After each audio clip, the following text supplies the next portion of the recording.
Thank you. Thank Mr. you. Schock. Thank you, Mr. Chairman. Thank you, Ambassador. We're all excited that you're in your new post and confident that we're going to do even more on trade in the coming years with you at the helm. I just want to bring up two specific concerns that I've had. One of them that I've brought up repeatedly to the previous trade ambassador, and in my opinion, really haven't gotten a clear answer on. U.S. biologics is an important industry in our country. From my home state of Illinois, we have several of the big pharmaceutical companies based there. Current U.S. law basically guarantees them 12 years to be able to recapture their investment in U.S. biologic medicines and pharmaceuticals. On several occasions, the administration in its budget, and we've heard in some of the discussions, has opened the door, if you will, on the potential to roll back 12 years protection to perhaps a 7-year protection, as was put in the President's budget. Obviously, that concerns that industry, certainly concerns me as their representative.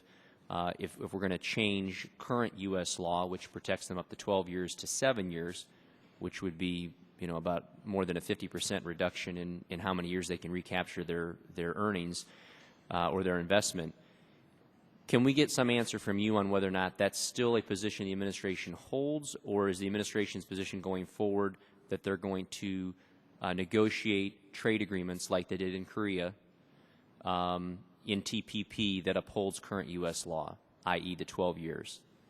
Well, thank you. And let me just, why the non-clarity? I mean, in other words, unless you're adamant that you're going to go to 7 years, all this is doing is creating uncertainty within the pharmaceutical industry and making them not want to invest.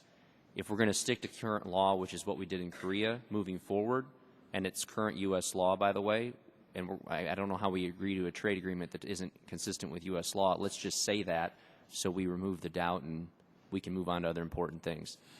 Well, thank you for that. And obviously, this is a very important issue in terms of protecting innovation in the U.S., which is a high priority.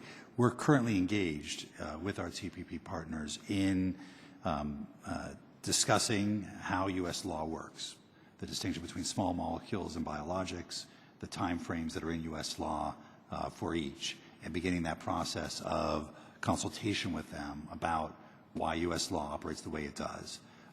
We've not tabled text yet in this particular area, but we're in the process of socializing the issues around current U.S. law with our trading partners, and obviously this will be subject to negotiation.